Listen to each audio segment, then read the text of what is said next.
వేణుగారు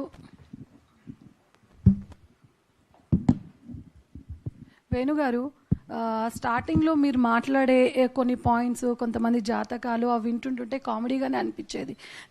తర్వాత ఈ 6-7 సంవత్సరాల్లో మీరే సెలబ్రిటీగా మారిపోయారు. సో మీరు జనాలని జాతకాల పేరుతో సెలబ్రిటీస్కి అంటే 10 జ్యోతిష్ జాతకాలు చెప్పి దాంట్లో ఒకటి కరెక్ట్ అయితే నేను ఇది కరెక్ట్ చేస్తాను అని చెప్పేసి అసలు చాలామంది యంగ్ అమ్మాయిలతోటి మీరు పూజలు చేయిస్తున్నారు. అసలు మీ పట్ల ఇప్పటి వరకు ఏ చట్టాలు యాక్షన్ తీసుకోలేదు అని చెప్పేసి మేము ఫీల్ అవుతున్నాం యాజ్ అ జర్నలిస్ట్గా.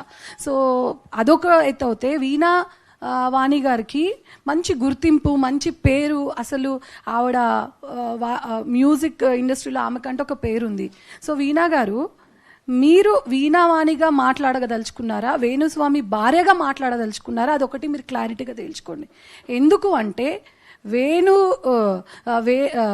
ఈయన చేసే మాటలు, ఈయన చేసే జాతకాల వల్ల చాలామంది నష్టపోయారు, బాధితులు అయ్యారు. మీకు అర్థం కాదా? మీరే చాలా కేస్ స్టడీస్ చూస్తున్నారు కదా. మీరు ఈ మధ్యన ఒక వీడియో రిలీజ్ చేశారు. ఏంటంటే నేను ఒక జర్నలిస్ట్ని కదా, మీరు మా పట్ల చూస్తున్నారు, సొసైటీ పట్ల చూడట్లేదు. సొసైటీ పట్ల కూడా చూస్తున్నారండి, అది మీకు అర్థం కావట్లేదు.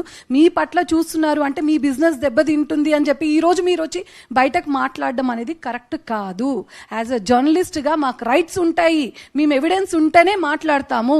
ఈవెన్ మూర్తి గారు కానీ ఎవరు కానీ ఎవిడెన్స్ ఉంటేనే ఆ ఎవిడెన్స్ని బట్టి టెలికాస్ట్ చేస్తారు. ఇప్పుడు మీరు చేసిన వాయిస్ రికార్డింగ్ ఏదైతే ఉందో అది మీరు రిలీజ్ చేశారు. ఈవెన్ మీకు ఆ రిలీజ్ చేసింది వాస్తవం అంటే మీరు పిఎస్లో తేల్చుకోండి, డిపార్ట్మెంట్లో మాట్లాడుకోండి. అది కూడా కాదు, ఇది మీరు ఫేక్ ఆడియోని మీరు క్రియేట్ చేశారా, అది ఒరిజినలా అనేది మీరు అక్కడైనా తేల్చుకోవచ్చు, లేకపోతే ఆప్షన్ కూడా మాకే ఇచ్చేయచ్చు. ఎందుకంటే తెలంగాణ ఫ్యాక్ట్ చెక్కర్ అసోసియేషన్ ఉంది, ఫోరెన్సిక్ డిపార్ట్మెంట్ ఉంది. దాంట్లో ఎవరు ఆడియో రికార్డ్ చేశారు, ఎవరు ఆ పర్సన్ అనేది మేము కూడా క్లారిటీగా తెలుసుకుంటాం. అండ్ అది కూడా కాదు అని అంటే మీరు ఒక ఆడియో అంత ఏడ్చుకుంటూ పెట్టారమ్మా, మీరు ఒక ఆడపిల్లగా అంత ఏడ్చుకుంటూ పెట్టారు. ఆడపిల్లగా మీరు పెట్టినప్పుడు మీరు ఎవరిని నిందిస్తున్నారు? మీ భర్త ఎవరిని ఉద్దేశించి మాట్లాడుతున్నారు? బిజినెస్ పరంగా 100 ఆరోపణలు వస్తాయి, లైట్ తీసుకుంటారు. ఒక పేరు, ప్రతిష్ట, ఒక ఫ్యామిలీ, వాళ్ళు ఎన్నో ఏళ్ల నుంచి వాళ్ళకున్న గుడ్ విల్ని మీరెవరు బ్యాడ్ చేయడానికి, విడిపోతారు అని చెప్పడానికి మీ హస్బెండ్కి ఎంత రైట్స్? మీరు మనుషులే కదా, సొసైటీలో మీరు కూడా అందరికి ఉండే రైట్స్ మీకు ఉంటాయి. ఉమెన్ రైట్స్గా మీకు ఎట్లుంటాయో మాకు అలాగే ఉంటాయి. మరి ఒకరిని కించపరుస్తేనే కేసులు పెట్టుకున్న రోజులు ఇవి, ఏంట్రా అంటేనే కేసులు పెట్టుకునే రోజులు ఇవి. అలాంటి ఈ టైంలో మీరు ఒక జీవితాలనే నాశనం చేయడానికి మీ ఆయన మొత్తం సొసైటీలో ఒక చీడ పురుగుగా మారాడు. అలాంటి పర్సన్ని నువ్వు ఒక మీడియాలో వర్క్ చేశానన్నావు, కొన్ని ప్రోగ్రామ్స్ చేశానన్నావు, ప్రోగ్రామ్స్లో ప్రొడక్షన్లో నీకు అన్ని రకాలుగా అరేంజ్మెంట్స్ చేస్తే నువ్వు యాంకరింగ్ చేసావు. మరి వెనకాల జర్నలిస్ట్ కష్టాలు ఎలా ఉంటాయమ్మా? ఒక జర్నలిస్టు పొద్దు నుంచి రాత్రి వరకు కష్టపడితే ఒక ఐటమ్ వేస్తాడు. విలాసవంతంగా ట్రిప్పులు, ఎంజాయ్మెంట్స్, ఎంటర్టైన్మెంట్స్తో కూడుకున్న ఫామ్ హౌస్లు ఏమి ఉండవు. నెల జీతంతో పొద్దు నుంచి రాత్రి వరకు కష్టపడతారు. అంటే వాళ్ళు ప్రశ్నిస్తే బెదిరింపులక? మీరు అన్నారు కదా, వితౌట్ ఎవిడెన్స్ మీరు ఆడియో రిలీజ్ చేసేసి ప్రేమ కానీ, రాంబాబు కానీ అండ్ మూర్తి గారు కానీ విజువల్స్లో ఉన్నాయి. అక్కడ అమర్ అనే పర్సన్ ఐడెంటిటీ కార్డు మీరు మెన్షన్ చేయాల్సింది, అక్కడ ఐడెంటిటీ కార్డు కూడా లేదు. ఏం లేనప్పుడు మీ సొంతంగా మీ డిజిటల్ దాంట్లో మీరు అలా వేయడం తప్పు కదా. ఒక మాట, మిమ్మల్ని అంటే తప్పు వచ్చేసింది. మీరు ప్రపంచాన్ని, ఈవెన్ అంబానీ ఫ్యామిలీని కూడా మీకు కొంచెం మర్యాద తక్కువ వస్తే వాళ్ళని కూడా మీరు మాకు ఇలా మర్యాద తగ్గిందని చెప్పి మీరు తెప్పిపొడిచిన సందర్భాలు కూడా ఉన్నాయి. సో అక్కడ మీ వరకు ఒకలాగా, సొసైటీ అంతా అంటే మీ కాళ్ళ దగ్గర మీరేమనుకుంటా అలాగా. కేవలం జ్యోతిష్యం పేరుతో మీరు చేస్తుంది దందా కాదా? మరి వీణావాణి గారు, మీకు ఇంత సెలబ్రిటీ హోదా వచ్చింది కదా, మరి మీ భర్త ఒక అమ్మాయిని, సమంతానే కావచ్చు, రకుల్నే కావచ్చు, అందరిని అన్నారు. మరి అదే భర్త మీ జాతకం గురించి చెప్పించుకోండి, మరి మీరు ఉంటారా?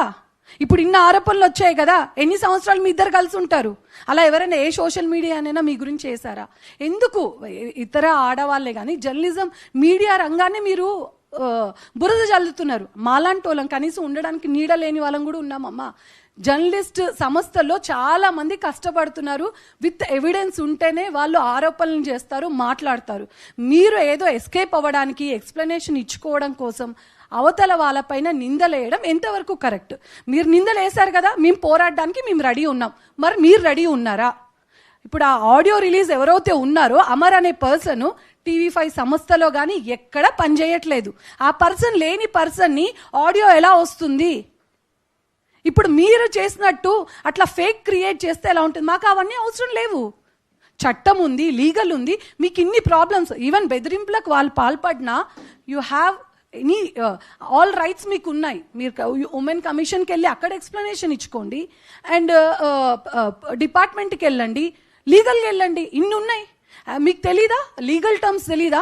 డిజిటల్ మీడియాలో ఉన్నప్పుడు ఒకరి వ్యక్తిగత జీవితం పైన అసలు ఇవ్వడం కూడా తప్పే. డిజిటల్ మీడియాలో యూట్యూబ్ ఛానల్స్ కూడా ఇవ్వద్దు. డిఫమేషన్ కేసు పడుతుంది. మీ భర్త పైన ఎన్ని డిఫమేషన్ కేసులు పడాలి? అంటే ఈ బిజీ లైఫ్లో వీళ్ళు ఉంటారు అని చెప్పి మీకు నచ్చినట్టు మీరు మాట్లాడితే, వన్స్ ఇప్పుడు ఇన్ని రోజులు మీకు నచ్చినట్టు చేశారు, ఇప్పుడు అందరూ ఒక టీమ్గా ఫామ్ అయ్యారు. ఫామ్ అయినప్పుడు ఆయన చూసుకుంటాడు. మీకెందుకమ్మా? మీ సెలబ్రిటీ, మీ మ్యూజిక్ వరల్డ్, మరి జాతకాల విషయంలో మీ పాత్ర ఉంది అని ముందు నుంచి మరి మీ డిజిటల్ దాంట్లో కూడా మీరు టెలికాస్ట్ చేసుకోవచ్చు కదా. అసలు చాలా మందికి వేణుస్వామి గారి భార్య అనేది ఈ మధ్య కాలంలో అందరికీ తెలిసింది. మీకున్న గుర్తింపు అది. సో మీ ఉన్న గుర్తింపుని మీ భర్తకు మీరు సపోర్ట్ చేస్తున్నారు అంటే, మీరు ఒక మాట అన్నారు జర్నలిస్ట్ అని చెప్పి. ఆ జర్నలిస్ట్ అనేది చాలా హార్డ్ వర్క్ చేసి మీరు ఆ ఫీల్డ్లోకి వెళ్ళి ఒక ఇంటర్వ్యూస్ చేసి అన్ని రకాలుగా మీరు కష్టపడ్డారు కదా. మీకు తెలీదా జర్నలిస్టులు ఎవిడెన్స్లు ఉంటేనే మాట్లాడతారు, లేకపోతే మాట్లాడరని? మీకు అన్ని రైట్స్ ఉన్నాయి. ఇప్పుడు మూర్తి గారు కానీ మీరు ఇన్ని అంటున్నారు కదా ఆరోపణలు. అసలు ప్రేమ గారు ఎక్కడున్నారు? నెదర్లాండ్స్ ఎక్కడో ఉన్నారు. ఆవిడ జూబ్లీ హిల్స్ దగ్గరకు వచ్చింది, రాజేష్. ఇవన్నీ కల్పితాలు. అసలు ఆవిడ ఇక్కడ ఉన్నది అవన్నీ ప్రూఫ్స్ చూపించండి. మీ తరపున పోరాడతాం. లేదు అంటే మీరు అన్న దానికి ప్రతిదీ మాకు ఎక్స్ప్లెనేషన్ కావాలి. చట్టపరంగా మీ పైన ఎలాంటి అలిగేషన్స్ వచ్చినా, ఈవెన్ మీ ఫ్యాన్స్ చాలా మంది కంప్లైంట్స్ ఇచ్చారు. అన్ని కేసెస్ బుక్ చేయాలి. దీని తరపున జర్నలిస్ట్ యూనియనే కాదు, ప్రెస్ క్లబ్ తరపున